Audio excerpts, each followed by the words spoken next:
இன்னைக்கு ஞாயிற்றுக்கிழமை, நாளைக்கு ஆடி பூரன்றதுனால எதுவும் கவிச்சு எதுவும் செய்யலம்மா. அதனால நேற்று ரசம் வச்சிருந்தேன், அது கொஞ்சம் மீந்துடுச்சு. இன்னைக்கு பீட்ரூட் பொரியல் மட்டும் பண்ணிக்கினேன். என் பசங்க நேற்று குழம்பு இன்னைக்கு குழம்பு சொல்ல மாட்டாங்கம்மா.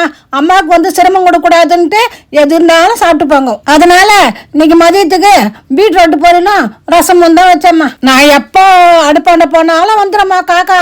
கொயன்னு கத்திக்கினே இருக்கும். எதுனா வச்சேன்னா தான் சாப்பிட்டு எட்ட போகும். பீட்ரூட் பொரியல் எப்படி பண்ணுவேன்னா, எண்ணெய் ஊற்றி கடுகு போட்டு பூண்டு போட்டு காஞ்சி மிளகா போட்டு கறிவேப்பிலை போட்டு வெங்காயம் போட்டு எல்லாத்தையும் வதக்கிட்டு அதுக்கப்புறம் பீட்ரூட்டை கொட்டி தொழில் விடுவேன். தண்ணியே இப்போ ஊற்றக்கூடாது. இதில் பீட்ரூட்லேயும் உப்பு போட்டேன்.